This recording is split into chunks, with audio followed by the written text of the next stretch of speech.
Today's episode is sponsored by EditPods. EditPods provide full-service podcast editing that's all in one podcast editing without breaking the bank. Now, one of the biggest problems that I have when running this podcast is the time it takes to edit, clip, upload, and post my podcast in all of the right places with some new artwork, links, descriptions, and all of the jazz that comes along with it. Now, what EditPods do is help podcasters skip all the hassle and focus directly on making the best show possible, freeing our minds to help hone the craft instead of spending time writing copy and doing transcripts and finding links, all of these time-consuming activities. So, EditPods work with podcasters that want to focus their time on areas of excellence and take the rest off their plate. If that sounds good to you, you can use the coupon code CHATTER to get $30 off Basic or Plus, or $50 off of Premium for the first month. That's CHATTER, CHATTER, for $30 or $50 off your first month at EditPods. Make podcasting fun again. So, hello everyone, welcome to another episode of Chatter. Today I am here with Dr. Michael Nevradakis, who is a writer for The Defender. Doctor, welcome to the show. Josh, great to be with you.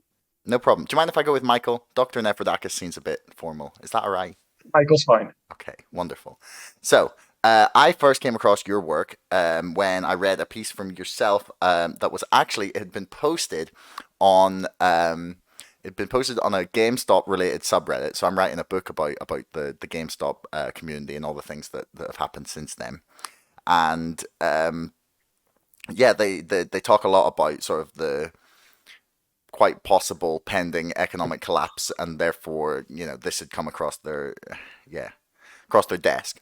And then it is basically a summation of a war games program that was run on global financial collapse. And I was stunned and very intrigued given, as we mentioned before we started, about Event 201 that had occurred just before the start of the pandemic, which was essentially like a wargaming of what a global flu pandemic might look like and how it might sort of unfold and what the responses would be. And it's all very lined up very neatly with what happened as a result of COVID. Now, that doesn't necessarily mean they had any sort of idea that it was coming in advance. It just means that it's a good way of looking at how these international bodies and how the sort of rich and powerful might respond. And it shows you, if they have written it down, that then when it comes to something like that actually happening, they're likely to follow this plan. So, that said, would you like to give like a brief summation of just the war games that they went through and the things they sort of looked at, and then we'll go into it in more detail? Absolutely, yes. So the powers that be, as I like to call them, all these international entities like the World Economic Forum, the Bill and Melinda Gates Foundation, and many others, which we can get into later, seem to have a remarkable ability to predict things that later on end up happening. Now, whether or not there's advanced knowledge or whether or not they just come up with all these different scenarios and some of them end up actually being true, we could speculate on that. But the article that you're referring to, which I think is a good way to start out this discussion, is one that I wrote in early January for The Defender. I have it open in front of me. The title is International Finance Leaders Hold War Game Exercise Simulating Global Financial Collapse. Should we be worried? So I found, when I came across this topic, and I don't even remember where I first saw it, but I think by chance I read about this particular war game exercise, as they're calling it. I proposed it to my editors, and they asked me to run with the story, and I was just fascinated by what they were up to with this exercise back in December. I wrote the article in January, but this took place in December. So what happened was back in December 2021, something known as the Collective Strength Initiative was held for 10 days. It was originally supposed to be held in Dubai, but at the time, that's when the Omicron variant had first appeared. And concerns over this variant led to this collective strength exercise being relocated to Jerusalem, and specifically to the Israeli finance ministry. So this was a 10-day exercise, and there were 10 countries that were involved in this collective strength exercise. Israel as the new host of this exercise, but also the US was there, Germany, the Netherlands, Switzerland, Italy, Austria, the United Arab Emirates, where this was originally going to take place. Thailand was there as well.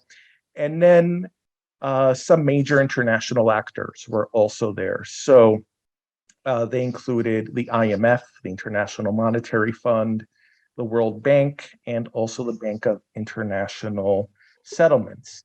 And what's interesting is that they themselves, and certainly the mainstream media news outlets that wrote about this, including Reuters, described this collective strength exercise as a war game. So that was their phrase, not mine. And as you said in the introduction, the idea here was to model a hypothetical scenario where there would be an economic collapse. So specifically, they actually modeled several scenarios. So this would include the leaking of sensitive financial data on the so-called dark web. That was one scenario. Another scenario were hacks, as they put it, targeting the global foreign exchange system.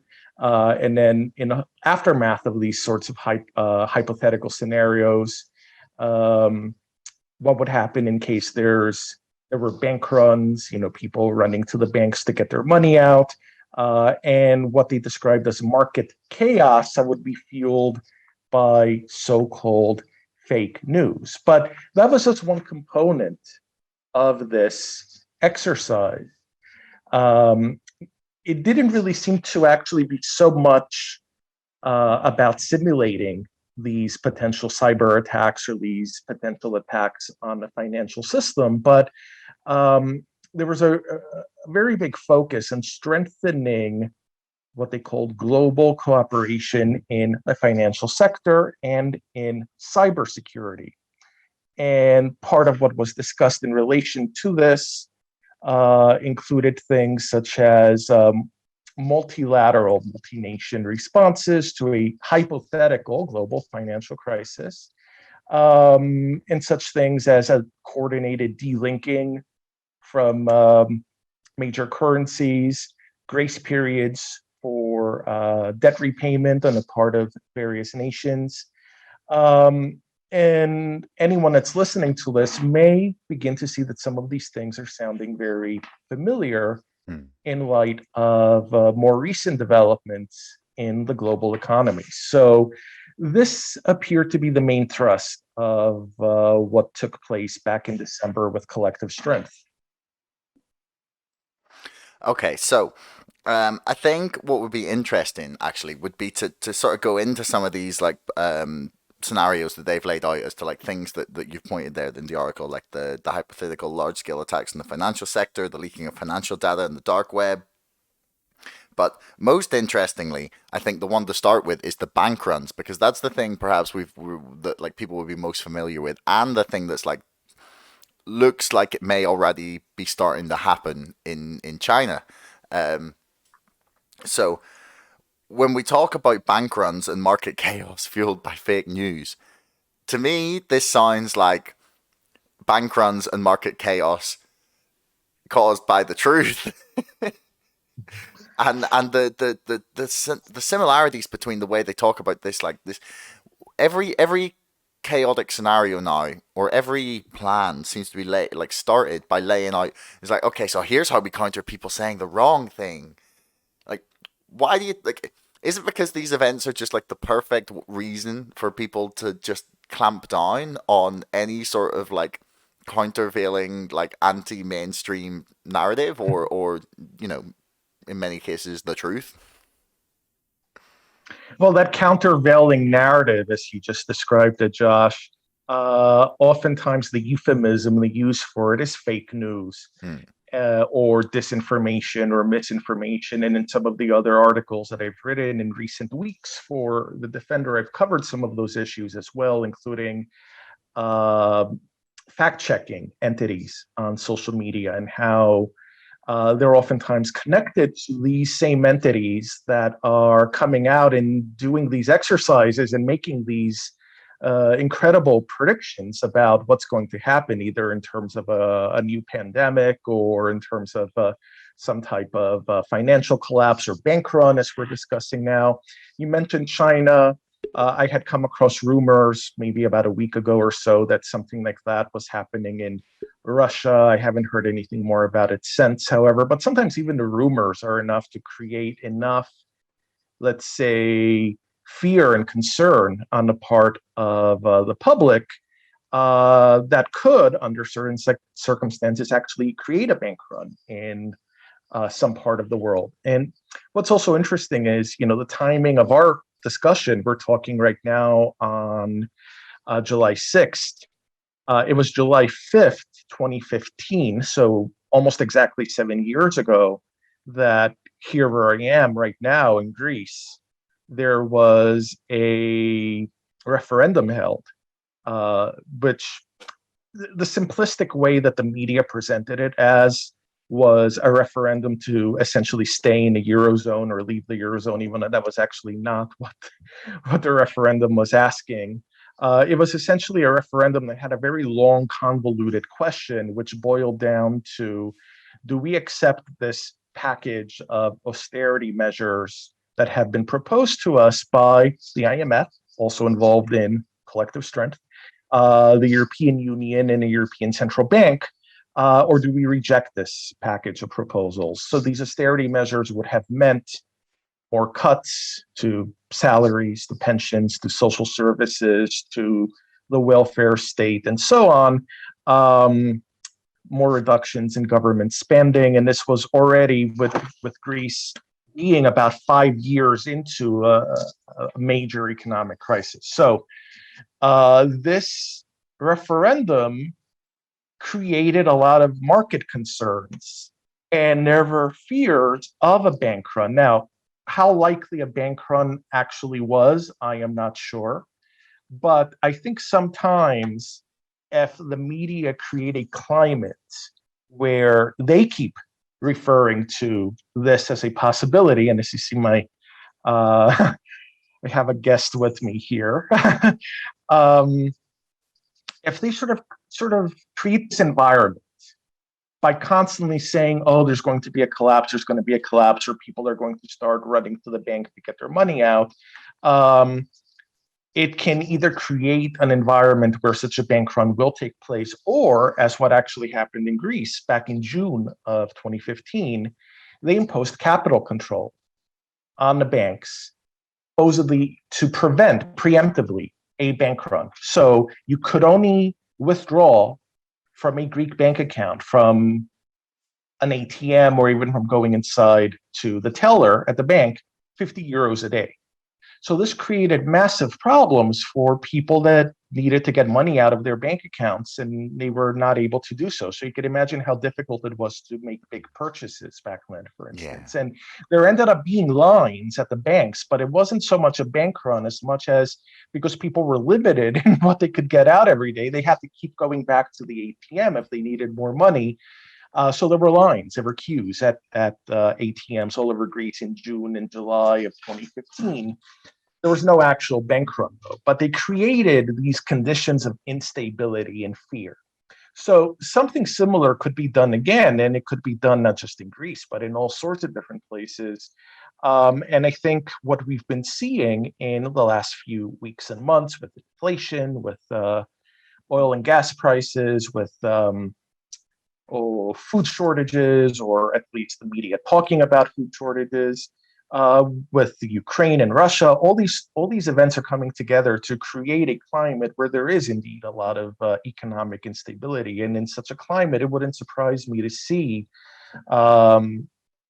something going wrong somewhere, and a bank run following from that.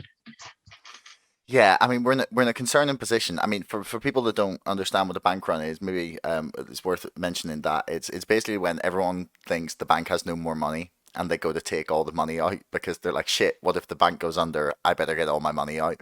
And then everyone goes to take all their money out and the bank goes under because everyone's taking their money out. Essentially. It's like that Simpsons scene where Homer says or when not Homer, where Bart says the bank has no more. He's in there. It's like, what do you mean the bank's only got enough money for the next three customers? And it's basically, yeah, what happens. But I mean, it's normally driven by fears that are.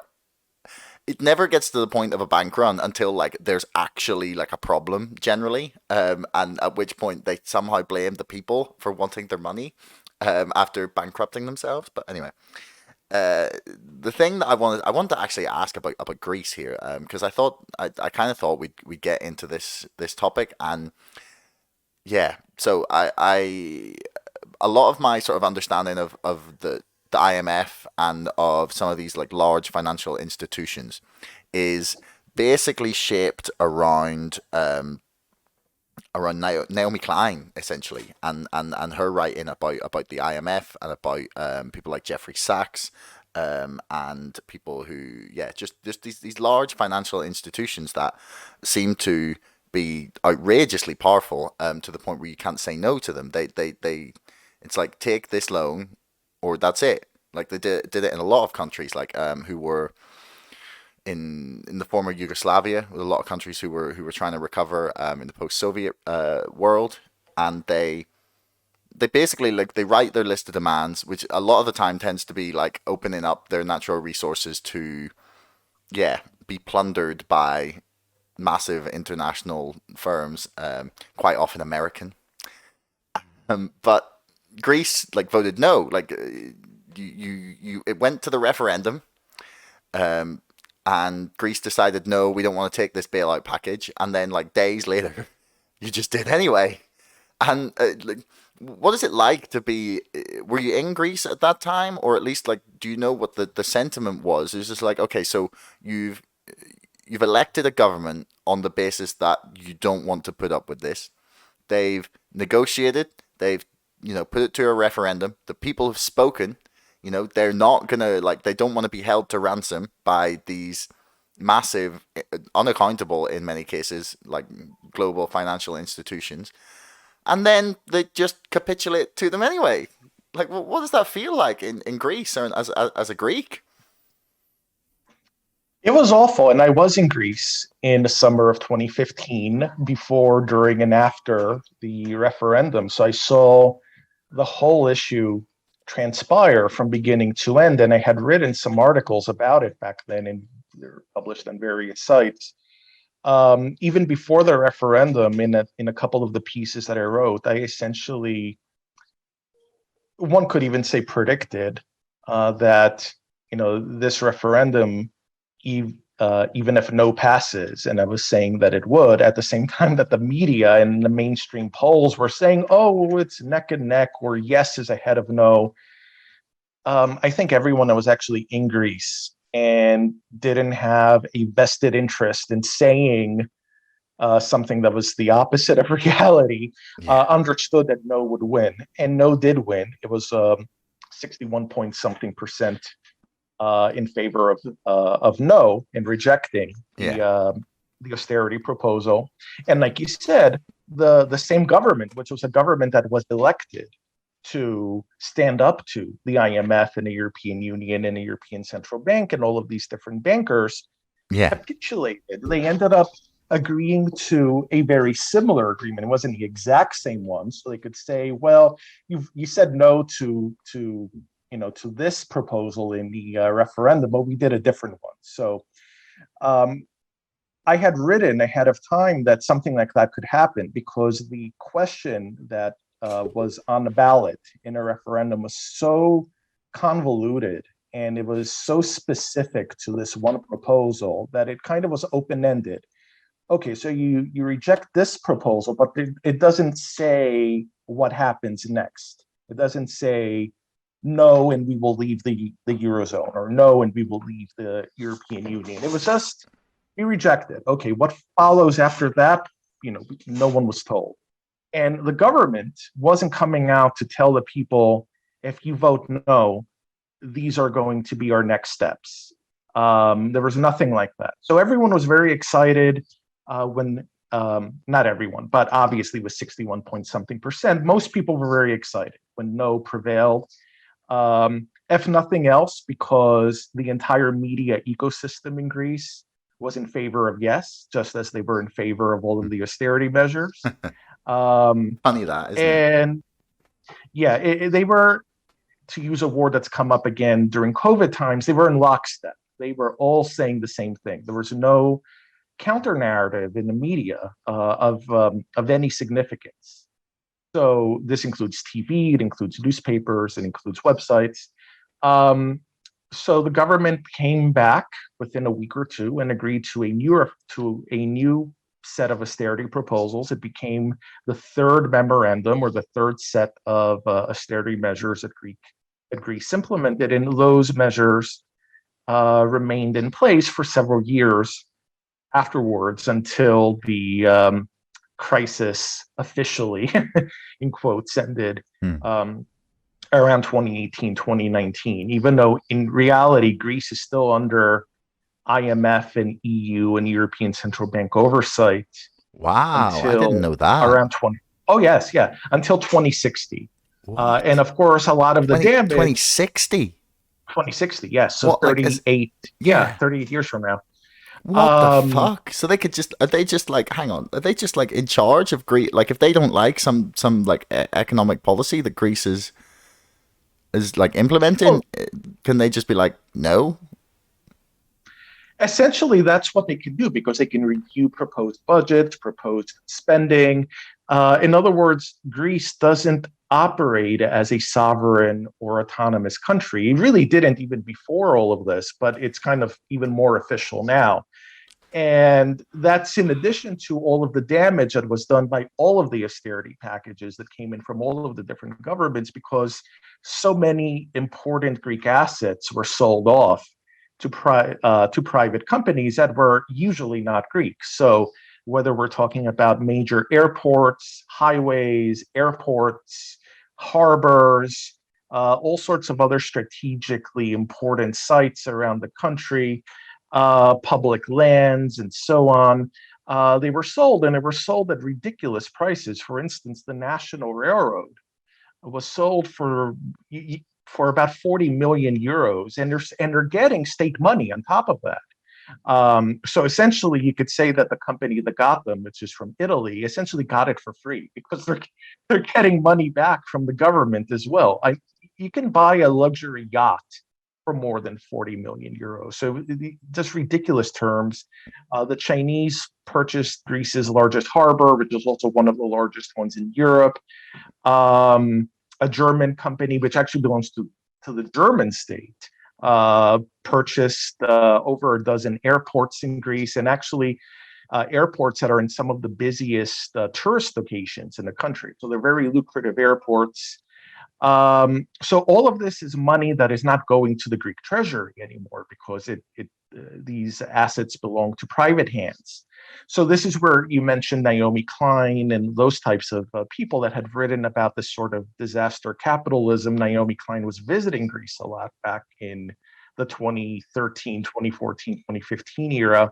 I was hosting a podcast and radio show back then. I never was able to interview her, but I did interview someone who has written very similar things, John Perkins, also known as the economic hitman. He worked for the World Bank.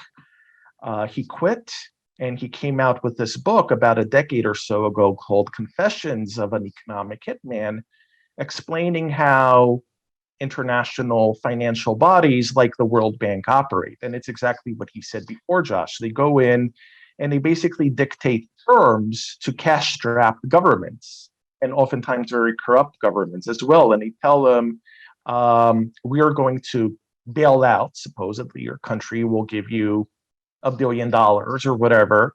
But these are the terms, take it or leave it. So you have to sell off your airports, you have to sell off your harbors, and preferably sell them off to our partners in these specific companies from these specific countries.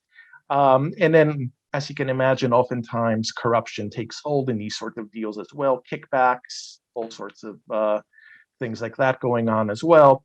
So I interviewed John Perkins back in 2013, and he felt that Greece was a textbook study, a textbook example of um, this sort of action on the part of international financial bodies. In the case of Greece, it wasn't so much the World Bank, but it was the IMF, and then it was the European Central Bank, and then it was other international banks as well. Mm. Yeah, and they're all under, maybe not the control, but they all share this Chicago boys like free market neoliberal economic outlook, whereby like I like to define it in like this, like a three-pronged thing. It's like the elimination of as much regulation as possible and red tape, the cutting of corporate taxes and taxes on the wealthy, and the sale of state assets and the sort of just the looting of the state, essentially, as you've described there beautifully. And the really sad thing is exactly what you've described there is exactly what happened in Britain. First in a small way in the 1970s and 80s, and then in a really large way in 2010, 11, 12, and beyond for Britain, as the Conservatives just, it was a fire sale. I was reading through, I was bringing it up on the screen for people to see, actually. I laughed and also sort of, in the fire sale in Greece, Johnny Depp got an Aegean island of Strogilo? Yes, I think that's probably it. butchered that, but for 4.2 million, like, you sold an island to Johnny Depp? Like, what? Islands were sold. I think some oligarchs got some other islands, including the one that used to belong to Aristotle Onassis.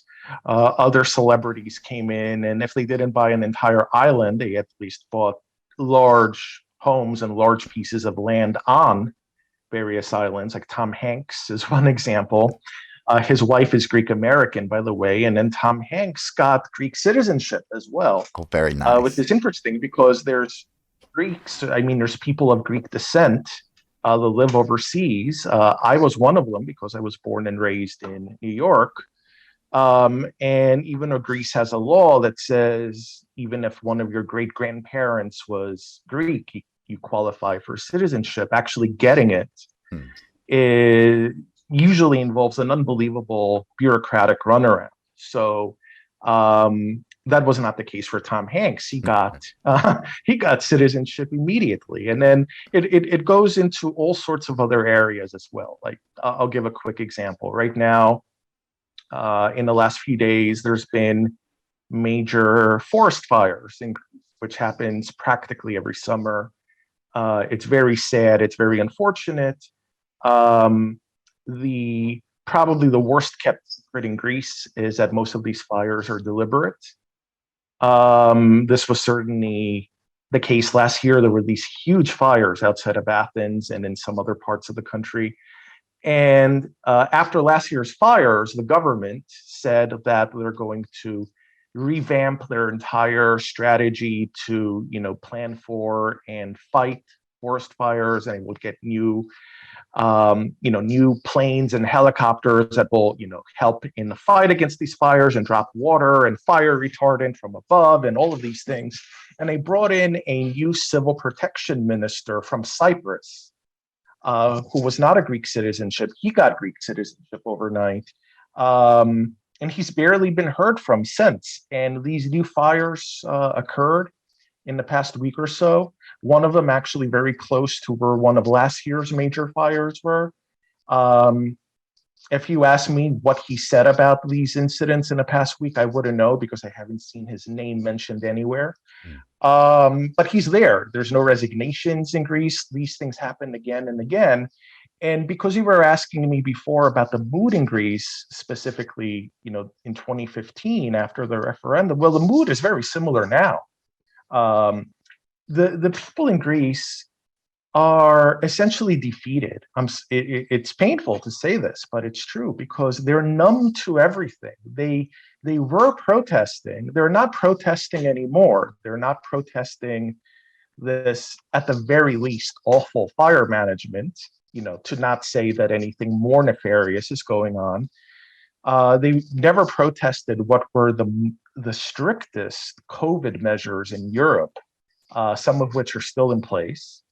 They never really essentially protested a fine on unvaccinated 60-year-olds and above that was recently upheld by the highest court in Greece as constitutional. Really? Is And that going to go to the yeah, Is that going to go to the European Court? Surely it will. I would imagine it will. I just don't know how long it's going to take. And in the meantime, I don't know if because the fine has been sort of what they describe it as having been postponed for the summer. I don't know if they're going to bring it back in the fall. A lot of people feel that that's what's going to happen. I guess it remains to be seen what happens come September or October. But anything that has to do essentially with corruption, with broken promises from the whatever government is in power, from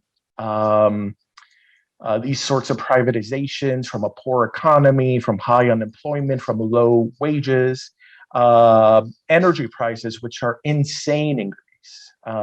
People in the last few months, just ordinary households, 2 or 3 people living in an apartment, getting electric bills of 500, 600, 700, 800 euros. Whereas before they were getting bills of maybe 100 euros or 150. So energy prices have gone way, way up beyond the means of most people to afford those bills. Um, and gas prices or petrol prices are very high. Greece is in the top 10 worldwide, if I'm not mistaken. And no one protests anything because they've kind of they're just accepting it at this point. And if you ask them, you'll get responses like, well, we protested and nothing happened, nothing changed, and we're tired and we just can't protest anymore. Or they'll just say, that's how things are in Greece. It's Greek reality. There's nothing we can do about it. That's just how we are. So it's become a very defeatist mentality. So any protests that do take place are very small and they're not enough to move the needle. So that was the case in 2015. Even though there were big gatherings before the referendum, especially the gathering in favor of no was huge. Once that no was overturned, protests were organized, but I doubt there were even 1,000 people there. People just sort of stayed home and kept their heads down, essentially. And it's very unfortunate, but that's what happened. And it's still happening. That's sad. And just the apathy. And that's not saying that the Greeks are alone. I think a lot of places are witnessing some serious apathy. Apart from the Dutch at the minute, apparently, the who are showing the government how it's done. But to move back to the sort of thing we were initially planning to talk about was. Yeah, so some of the other scenarios in which these war games were being played out for some sort of like global financial collapse, which people can go and look at the back catalogue of this podcast. There's many in which I've discussed why that might happen. The best one's probably with Christopher Leonard, Fed Pilled. You can search. But anyway, they're predicting like large scale attacks on the financial sector, like hacks targeting the global foreign currency exchange and the leaking of financial data on the dark web. So what sort of how do you think this would play out? So like hypothetically, the crash could come along and then I don't know, people are pissed because like the financial system is collapsing, so they start like I don't know, trying to steal data, dump it on the dark web. To me, this seems to be laying the ground for, okay, we're going to try and wrap up anybody involved in any sort of protest against what then may be coming. Okay, if that involves maybe illegal hacks, you probably shouldn't be involved. But at the same time, it feels like they're preparing to counter these kind of measures. Like, how likely do you think that these sorts of things are to happen? Because like we didn't see anything like that in 2008, or do you think we're in like a totally different era? I kind of sense we're in a different era now, and it wouldn't surprise me to see something like some type of illegal leak take place. Who would be behind the leak is another story, but What I sort of wouldn't be leak? Hang on, surprised. sorry. Just what sort of leak do you think would be damaging?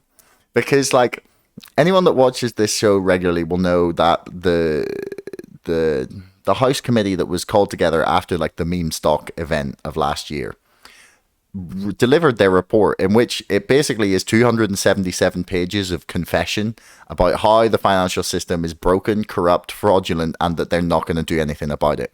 Like we've seen the Panama Papers, the Pandora Papers, and the Paradise Papers all come out, all huge leaks of just like a glimpse of how massively out of sight the financial elite keep their money and their dealings and their assets. And none of these things have caused, just like, it's a ripple. It's nothing. Like, what sort of leak do you think would be significant enough? Like, would it have to literally be them like scheming together, like all of them, like all of the largest financial institutions all on a chat, like the CEOs being like, okay, so we're gonna crash the economy on Thursday, and then like, I don't know, meme reacts, and it's like, what do you think would cause like any sort of outrage?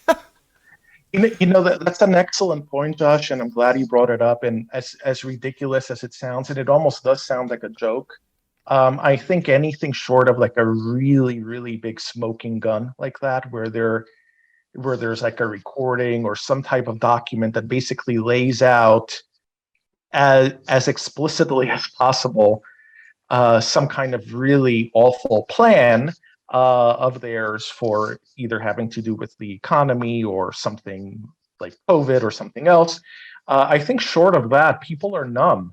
It's the apathy we're talking about. I mean, you mentioned the Panama Papers and all these other very large and very significant leaks that have come out in recent years, and they haven't really moved the needle either. And I think part of it just has to do with the fact that people are accustomed to news coming out that politicians and people that are in these sorts of positions are corrupt. So it almost kind of becomes a situation where it's like, yeah, okay, well, it's more of the same. We knew that already. We knew these people are corrupt and they do things like this. So I think it really had, for these sorts of leaks to really resonate with people, they have to be far stronger than what's come out in recent years.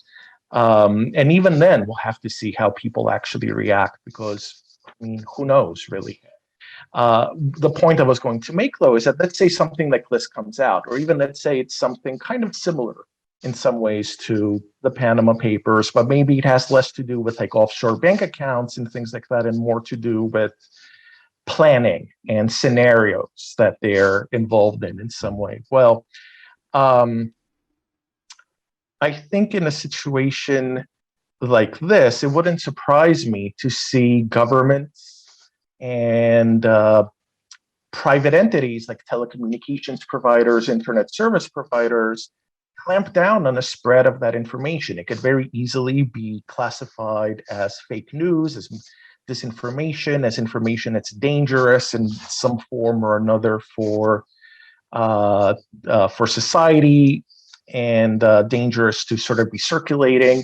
And it could just be very effectively shut down. And it wouldn't surprise me to see a scenario where people that are caught, quote unquote, spreading this information are arrested, prosecuted, harassed. It already happens at a very low scale. And we also have seen an example of information just being removed. Just try to visit RT in Europe right now without, bypassing these restrictions with like a VPN or something like that. You can't, they blocked it. And these are the same people that talk about things like net neutrality and an open internet. And they're the ones that are shutting down portions of the internet that they don't agree with. So they could take that model and apply it, if they wanted to all sorts of other things, and they could expand it. So, this is this pure speculation, obviously, but certainly we see some precedents that kind of could lead us to sort of think of scenarios that would be a continuation of what they've already done. So I could see something like that happening. It wouldn't surprise me. And then what would then happen is, any sort of counter narrative could very easily be removed from the internet, or people could be intimidated to the point where they would be reluctant to share such information because of possible repercussions. And we already see this happening privately. I mean, Facebook, Twitter, all of these social media platforms hand out those 30-day bans and those suspensions like candy nowadays, but they do so rather selectively to certain types of narratives and not others. I mean, I can even give personal examples. I've been not just harassed, but like completely attacked by certain people on Twitter in the past, for instance, and nothing happens to them because they were saying the right things, and I wasn't, evidently. But if you're saying the wrong things, you can get your account removed on Twitter. You can get consecutive 30-day bans on Facebook. I mean, you can be essentially what they call deplatformed. So deplatforming could be ratcheted up. Why stop here? They could keep going with it if they really felt that there was a need to do so. Yeah, yeah, and it's concerning how some of this information, especially about the financial system, is already like semi-banned. Like there's this website called Wall Street on Parade. I don't know if you're familiar with it, and it's run by like a husband and wife couple whose name completely escapes me at this moment. I think it's Russ and Pam Martins, but don't quote me on that. But their website is fucking banned on Reddit. And it's the most credible coverage of like the corruption, and like not even just the corruption, like they're the people actually watching the financial news and the business news and actually telling you the really big stories about the massive bailouts people are getting, like prosecution things against them, like just anything that like things that I read that thing and I'm like, how the fuck is this real and that's not front page news? And this like information siloing is already happening where the mainstream press seem to have been at least semi-successful in creating this world in which if they don't talk about it, it doesn't exist. It's like fucking, I was talking yesterday to this guy Tom Burgess who wrote a book called Kleptopia, and I was like, oh, how does no one care about Hunter Biden's laptop? Like, no one's denying that the emails are real, right? And it's like displaying monstrous levels of corruption. And yet, nothing. So therefore, doesn't exist. Just doesn't exist.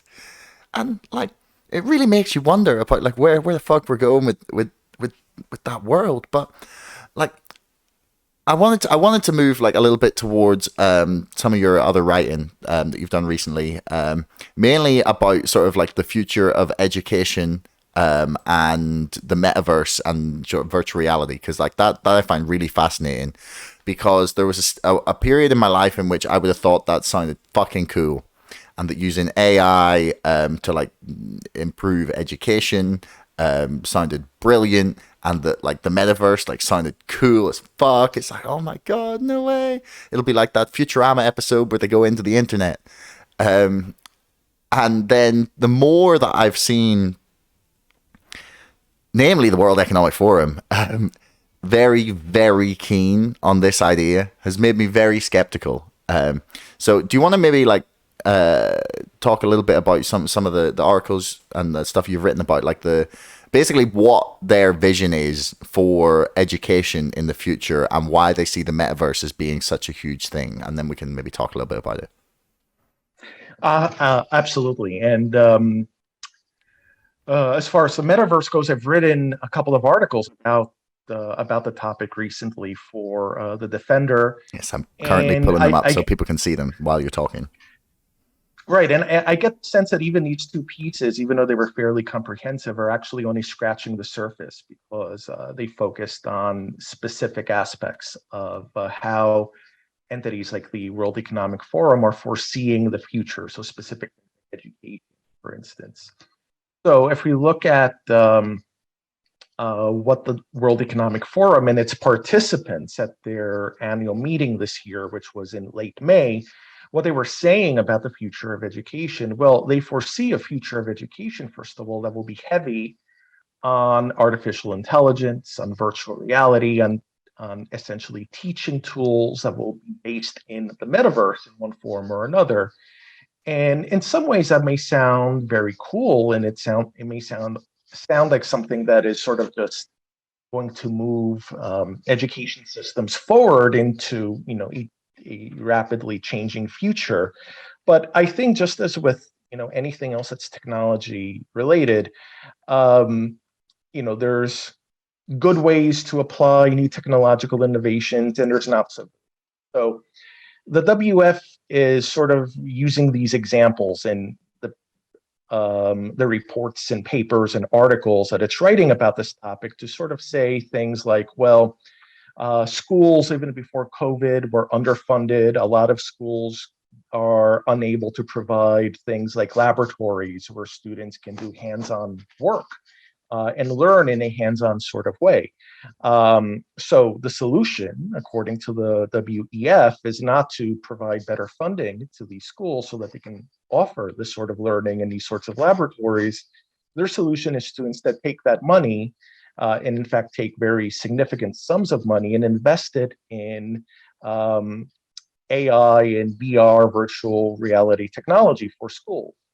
So how would that work out? Well, they give an example, for instance, of how a medical student could learn to perform surgery in a virtual reality emergency room, for Mm. instance, rather than a real one. Mm.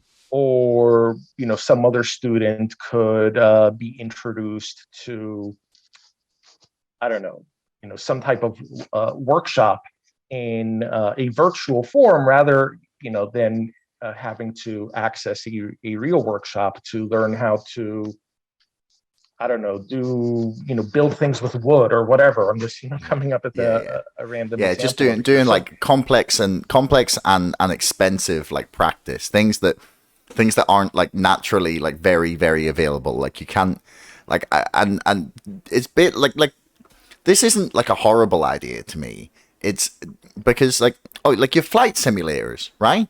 They've mhm. worked fantastically for many years in teaching pilots how to do the thing. The thing that's like really insidious to me is like who the fuck are these people, and why have they declared themselves the architects of our future? Right. They seem to have nominated themselves. No one has appointed the WEF. No one has voted for them or for its leadership. And yet they're there, and they're very open about coming out and saying that they're the ones that are determining future developments. And what's also insidious is that they're not limiting themselves to just expanding um, simulated learning. You gave a very good example before, flight simulators, for instance. There was a WEF report that I was looking at and that I mentioned in one of my articles that foresaw four possible paths for what education could be like in the not too distant future. And one of these four scenarios, which also seemed to be the one that they liked the most, they described it as compelling, is a future scenario where physical school locations, and I imagine this would also apply even to universities and higher education, brick and mortar learning will just disappear and learning would be replaced by what they called a learn as you go, anytime, anywhere type of model, where using these sorts of technologies, again, like AI and virtual reality, learning will happen in not this sort of structured way, but anytime, anywhere. And what this would then mean is sort of formal learning and formal education would go by the wayside. And what that would then mean, presumably, is that children would be denied that physical experience of going to school, interacting with other people, other classmates of theirs and their teachers, and so on, and doing things in a hands-on and in-person manner. So if everything goes virtual, for instance, well, how are children going to be socialized? But instead, the WEF doesn't answer this question. These sorts of points do not come up in their reports anywhere. They keep touting the economic benefits of all of this, how it's going to lead to more growth, more productivity, more efficiency, and how there's a growing market for things like the metaverse. Bloomberg wrote not too long ago that the metaverse is going to become an $800 billion market, if I remember correctly, by 2024. So just in the span of 2 years. So there's a lot of money that they seem to foresee is going to be involved in this metaverse and in all of its associated technologies. And it seems like that is much more of a motivation for them than any sort of educational benefit. So coming out of this, you hear all sorts of outlandish things, one of them being a prediction that actually even appeared in The Guardian recently and in some other publications, that by 2050, so less than 30 years from now, it's going to be normal for people to be raising these sorts of virtual babies. Well, if you're raising a virtual baby instead of a real one, I guess the socialization issue is moot, right? Because they're just going to socialize in this metaverse. There's not going to be any real life socialization because they're not even talking about real life children anymore. So that kind of seems to be where they're headed with it, and it seems to be a way to make money out of nothing. I mean, they're already talking about selling things like designer label clothing on the metaverse. So it'll be virtual designer clothing that you will buy. Of course, you'll buy it with real money, not virtual money. Yeah. But it's going to be something that exists virtually. And they're just coming up with these new markets that are not only almost like conjured out of thin air, but they're not addressing any sort of actual real world need. They're just creating a parallel virtual world. And then they're saying, oh, well, your avatar in this world is going to have designer clothes, right? So we're going to sell you virtual designer clothing, or your virtual self will have to like drink this trendy new soft drink, where we're going to sell you this virtual trendy soft drink in the metaverse. So that's what seems to be happening, and it that's all the comes thing? back. Isn't there like Yeah, Heineken Pixel or like I think so, and Coca-Cola has something like that as well, and it's just really absurd when you think about it. But it's not so absurd for these companies because they're making money from it, or they intend to make money from it, and it will be real money. It won't be virtual money. yeah, here it is. Heineken launches virtual beer. That's amazing. Yeah. That's fantastic. Yeah, and then I was just pulling up for people the article about where someone talks about this, the AI virtual or the AI expert talking about virtual children. And the thing that always gets me is this idea about like it's touted in this article, and I assume this is the woman you're talking about, Katrina Campbell, who wrote a book, AI by Design: A Plan for Living with Artificial Intelligence. That, or she's making essentially the same argument, but she says virtual babies could solve some of today's most pressing issues, including overpopulation. And I always get like, what do you mean overpopulation? Because like I had this discussion like with a professor of mine in university, who I was doing a politics class called the Politics of Sustainable Development, and despite the slightly cringe lefty title, was a fantastic module, and taught by my favorite ever professor, who actually came on this show, so that was exciting. But we talked about overpopulation because I had just read the Dan Brown book Inferno. I don't know if you know it.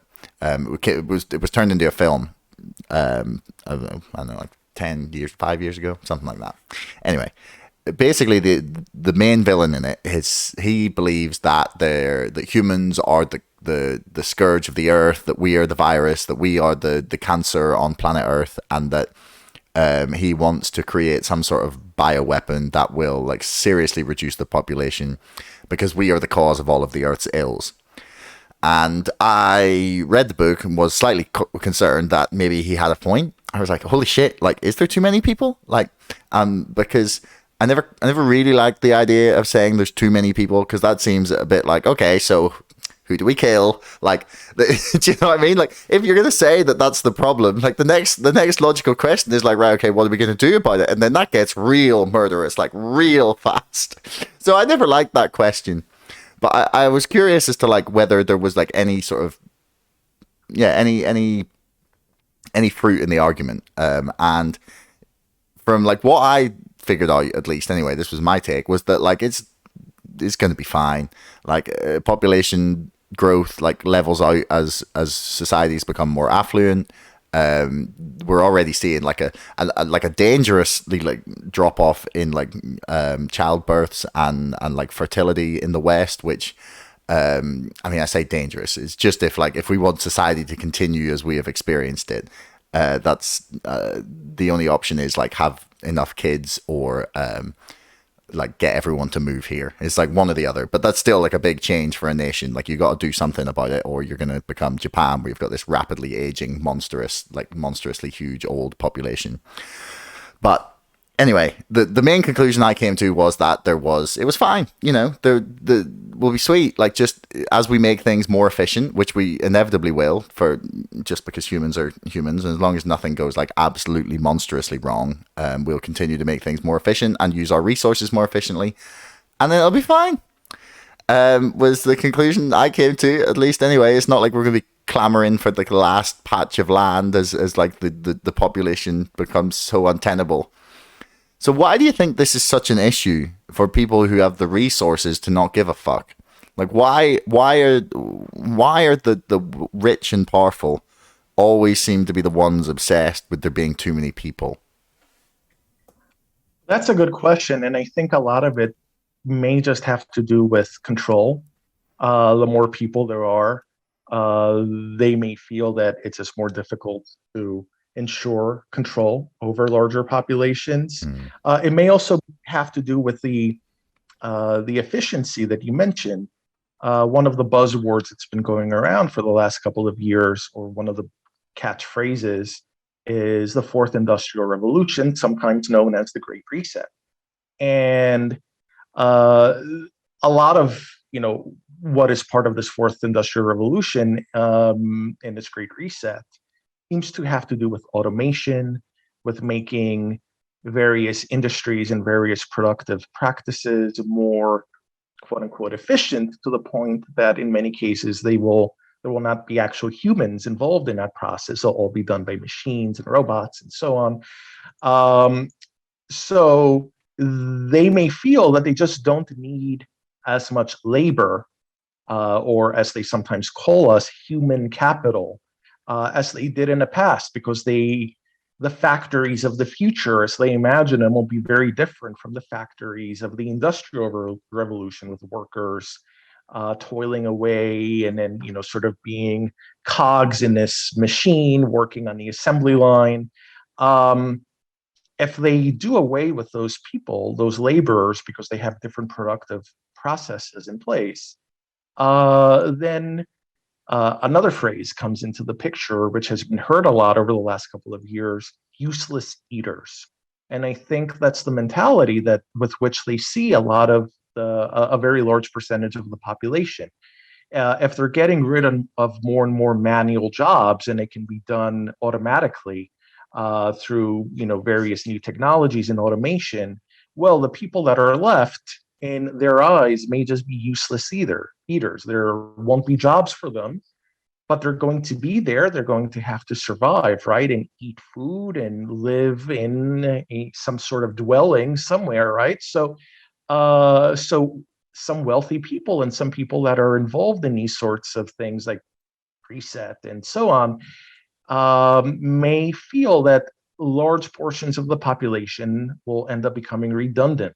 So then that brings us back to the issue that you brought up a few moments ago. Well, then, how do you decide who stays and who goes? Well, I don't know how they're going to decide that question if it ever comes to it, but I do think that encouraging people to not give birth is a part of it. That's kind of going to help that process along, wouldn't it? And they kind of encourage people, especially young people. They sort of make these things fashionable. young people, right? And trendy.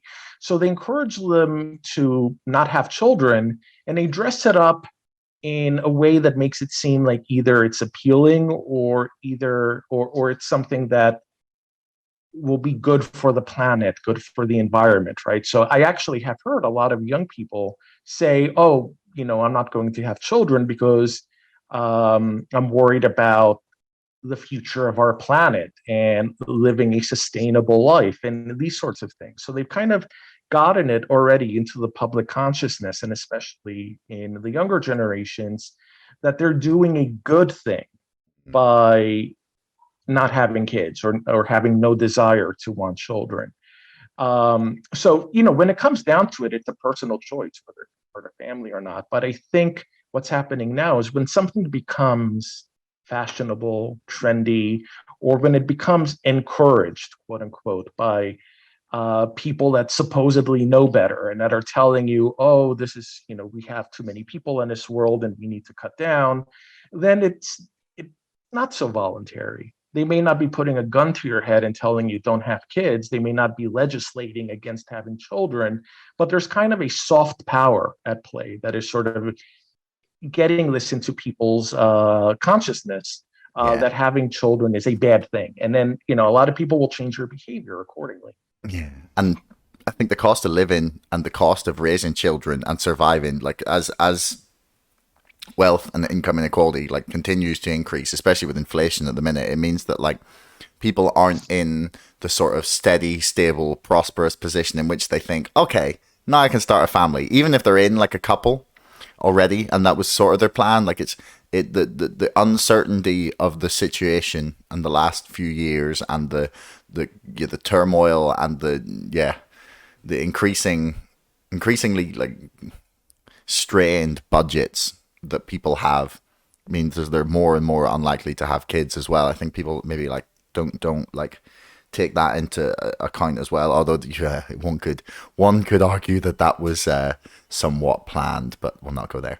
Um, I just wanted to bring up one last thing before we finished. Actually, like really interestingly, because as we were talking about depopulation and there being too many people. Are you familiar with the Georgia Guidestones?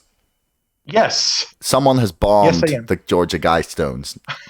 I saw that. I didn't have time to open it. It was just before we connected. Yeah, I just saw a link my to it on friend social texted me media. being like, "Bruh, someone bombed the Georgia Guidestones." So, if anyone doesn't know what the Georgia Guidestones are, the Georgia Guidestones are like a set of stones that were set out in the 1980s, with a bunch of commandments about how to remake society in the event of like some sort of apocalyptic destruction. Now, no one knows who put them there, but the interesting one was one part of it called for keeping the world population at 500 million or less. And someone has bombed it. I believe you can see people who are watching this will be able to see a thing where you can see how it's been blown up. That's absolutely awful. I mean, like, fuck their message, but I mean, it's still real interesting sight.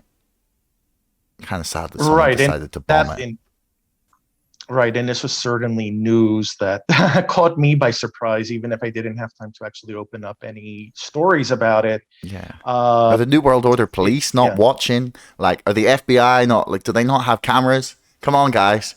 Like I I would be surprised if there weren't. I mean, at a site like that, it's interesting. Who takes care of the Georgia Guidestones? I mean, who do they actually belong to? I never really was able to get a clear answer to that question. The only thing I was able to read once, quite a while ago, when I was researching the just for my own personal, curiosity, the Georgia Guidestones. This was already maybe at least 5 years ago, if not more.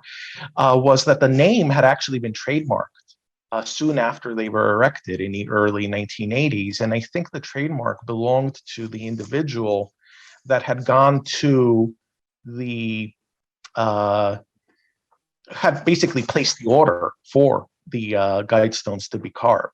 But not much seems to be known about who this person was, where they came from, where they are, where they went.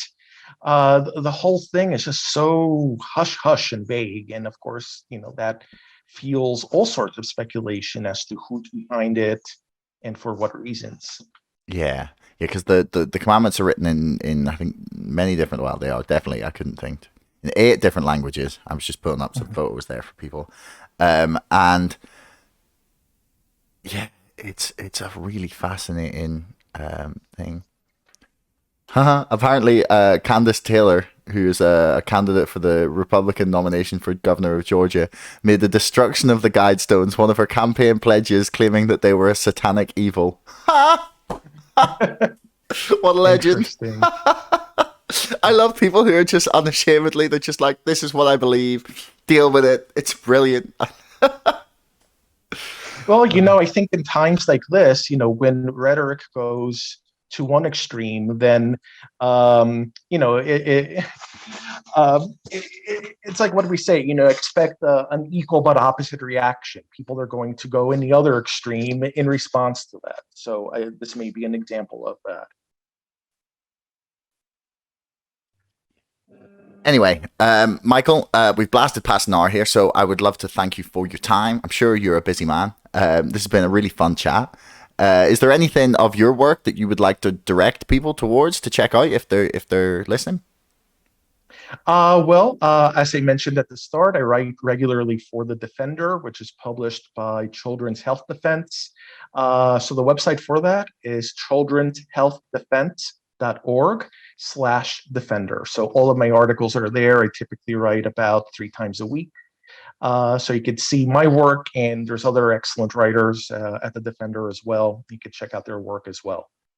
Brilliant. Well, thanks very much for chatting to me, man. All the links for all the stuff that I've pulled up that if people have been watching, will be in the description below. I've tried to fact check, or at least have sources for basically everything we've discussed. And yeah, check it out, everyone. And we'll see you next time. Thanks very much, man. Thank you. Thanks for having me.